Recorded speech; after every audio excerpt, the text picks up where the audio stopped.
Hello साथीहरू, नमस्ते जोरले welcome छ तपाईँहरूलाई मेरो ब्लगमा।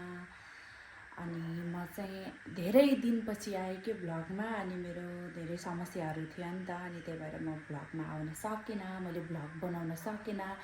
मेरो जुन डेली ब्लग थियो नि त्यो मैले हाल्न सकिनँ। अनि फेरि मैले डेली ब्लग बाहेक मैले मुकबाङ ब्लग पनि बिचबिचमा हालिरहेको हुन्थेँ नि त, अनि त्यो पनि मैले कन्टिन्यू गर्न सकिरहेको छैन। अनि बिचमा चाहिँ म बिरामी पनि भएँ, अनि बिचमा चाहिँ हल्का समस्या भएर मैले चाहिँ डेली ब्लग ल्याउन सकिनँ साथीहरू। अनि त्यस कारण म क्षमा चाहन्छु तपाईँहरू मार्फत। अनि म चाहिँ अब बिस्तारै ब्लग ल्याउनेछु भनेर सोच गरिरहेको छु। अनि कतिपय मेरो साथीहरू हुनुहुन्छ नि त डेली हेर्ने, कोही साथीहरू त कोही हुनुहुन्छ भनौँ न। अनि म चाहिँ आज यसो मेसो मिलाएर अनि बनाउँछु भनेर अनि तम्सेको के। अनि साथीहरू आज चाहिँ मैले के प्लान गरेको, आज साथी र म मोमो बनाएर खाने प्लान गरेको के। अनि प्लान त गरेको, साथी छैन, ऊ आफ्नै काममा बिजी हुन्छ। नि म चाहिँ हल्का सामग्रीहरू रेडी पारेर बस्छौँ भनेर सोचेर नि म चाहिँ यहाँ पिठो मुसेर बसिरहेको छु कि अघि नै देखाउन लागेको थिएँ। अनि फेरि ब्लग सुरु गर्दा के देखाउने भनेर। अनि यहाँ चाहिँ यो पिठो मैले फेरि कराईमा किन मुसेको भनेर नभन्नु नि, किनकि त्यो लबरको बाटोमा मिलेन कि, त्यही भएर मैले कराईमै जस्तोमा मिल्छ त्यस्तैमै बनाएँ। अनि यति अब दुईजनालाई त यतिले त पुगिहाल्छ। अनि त्यही भएर बनाएको। अब चाहिँ प्याज खुर्सानी अनि लसुन काटेर रेडी बनाउनुपर्छ नि त। अहिले मलाई चाहिँ मोमोको सेप खासै बनाउन आउँदैन, साथीलाई आउँछ। अनि साथीले चाहिँ बनाउँछ। अहिले म तपाईँहरूलाई पुरा भिडियो देखाउनेछु। अनि यो मोमोको चाहिँ मुकबाङ चाहिँ म पछि मुकबाङको चाहिँ छुट्टै भिडियो आउँछ ल, मुकबाङको छुट्टै भिडियो आउँछ। अनि यसको छुट्टै हुनेछ कि। एकदमै गाह्रो छ कि अहिले म यसरी बसेर भिडियो बनाउँछु। अनि मलाई चाहिँ अहिले भिडियो बनाउन पनि अहिले मलाई मन लागिरहेको थिएन, तर धेरै भयो नि त मैले नहालेको, त्यही भएर अहिले चाहिँ गराउँछु, म हाल्छु भनेर अनि आएको कि। त्यही हो साथीहरू। अनि म चाहिँ के गर्छु, पुरा भिडियोमा देखाउने छु ल। पनि यस्तै छ, यत्तिकै गर्ने। अब के गर्नुपर्छ यत्तिकै काट्छु म ल। अब प्याज काट्छु म। यहाँ छ कि प्याज, फेरि प्याज कति हुन्छ, लसुन चाहिँ सानो छ, प्याज पनि धेरै काट्ने होइन कि, प्याज पनि थोरै काट्ने, धेरै प्याज किन काट्ने नि। ल यस्तो छ हालत, फेरि यस्तै छ हालत। फेरि तल त पत्ते पो खस्छ मेरो सामान त, यस्तो हुन्छ। यस्तै छ हो झोले जिन्दगी। एकछिनै म यो मोबाइल चाहिँ स्टिकमा राख्छु। अब प्याज काट्छु ल। भिडियो चाहिँ के भन्छ, यो लाइट अलिक कम भएर भिडियो चाहिँ खासै आएको छैन कि, लाइट अलिक भएन क्या है साथीहरू। त के गर्ने, यस्तो यताको यो पर्दा खोल्यो भने चाहिँ साह्रै उस देखिन्छ कि। तर म काट्छु यत्तिकै पनि, सिनो गरेर काट्नुपर्छ क्या। अब यसलाई काटेर अनि यस्तो पिस गरेर राख्छ। अनि त्यसले आएर बनाउन सजिलो हुन्छ नि त, त्यसलाई बनाउन सजिलो हुन्छ नि त। मैले यो काटेर राखेँ भने अनि टक्का मजाले नि यो काट्छु अनि राख्छु, त्यसले बनाएर सब्जी बनाउँछु नि म। तपाईँहरूलाई देखाउने छु कस्तो हुने रहेछ भनेर ल। कस्तो लाइट नपुगेर कस्तो भइरहेको थियो, म अर्को लाइट ल्याउँछु ल।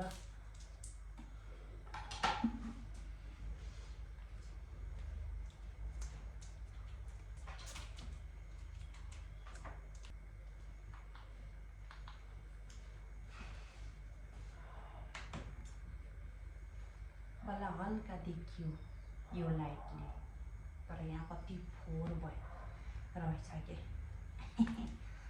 अब म यसरी काट्छु यसलाई।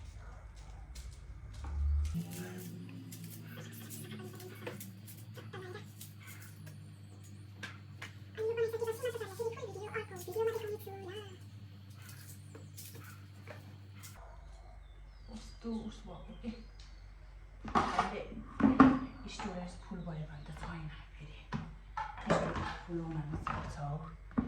मोबाइल त हरामी छ। मैले कटिङ गरेको देखाउँछु ल, कटिङ कस्तो गर्छ। म चाहिँ कटिङ गर्नको लागि रेडी भएँ, कटिङ गर्छु ल। त कटिङ त त्यस्तो राम्रो आउँदैन तर पनि म काट्छु मेरो बसाइलाई चाहिँ नहेर्नु ल यस्तो तरिकाले काट्छु म चाहिँ मसिनो गरेर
ओके साथीहरू मैले चाहिँ लसुन प्याज के गर्नुपर्ने त्यो गरिसकेँ अहिले सबै मसला हालेको चाहिँ त्यो आएर देखाउने छु ल तपाईँहरूलाई अहिलेलाई चाहिँ एकछिन ब्रेक लिएँ साथीहरू मैले चाहिँ अघि नै साथी आएर मोमो बनाउँछ भनेको थिएँ नि यो चाहिँ आइसक्यो यो यसको हालत चाहिँ यस्तो छ यता हेर्न अब यसको हालत यस्तो छ पुरै देखाउन मिले होइन यहाँ किमा चाहिँ हामीले आटा यहाँ बसालिसक्यौँ 2 स्टिम चाहिँ अनि यहाँ चाहिँ बन्दैछ यहाँ यसले बनाउँदैछ मलाई चाहिँ खासै बनाउन आउँदैन मोमो पनि यस्तो दामी बनाउँछु त्यसले त्यो साथीहरू अहिले खाएको भिडियो हल्का बनाउँछु धेरै चाहिँ बनाउँदिनँ यसको चाला चाहिँ यस्तो छ यता छिचिलो भयो त्यही हो अब मेरो हालत चाहिँ अलि देखाउन मिल्ने खाले छैन कि त्यही भएर राम्रो देखेछ त्यही भएर अब बनाइसक्यो सबै त क्याप्चर गर्न भ्याएन क्या राति भइसक्यो अब भिडियो इन गर्न पनि भ्याउँदैन आज मैले अब कतिखेर खाने कतिखेर सुत्ने है पछि खाएको भिडियो देखाउँछु अब यो गरेको त सबै देखाइहालेँ अब खाएको भिडियो देखाउँछु ल अहिले पछि भेटौँला के अब यति गरेपछि अब भयो अब ल साथीहरू हामी चाहिँ मोमो खाना तयार भइसक्यो है मोमो पाकिसक्यो मोमोमा चाहिँ यो खै कस्तो जुसी ओहो नि खतरा रहेछ उसले खाइसक्यो म नि खान्छु अब बिस्तारै यहाँ राखेन कस्तो लिएको हो र यो त यस्तै हो के कर्ज गयो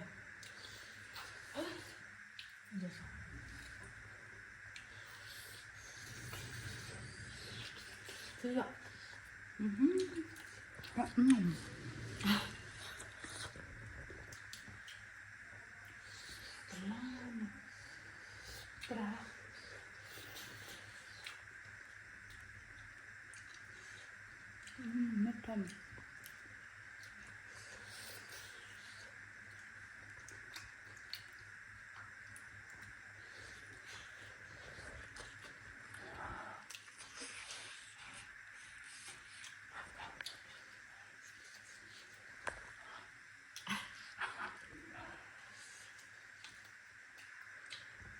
यो चाहिँ यसको रेसिपी हो यसले बनाएको मैले चाहिँ हाल्नु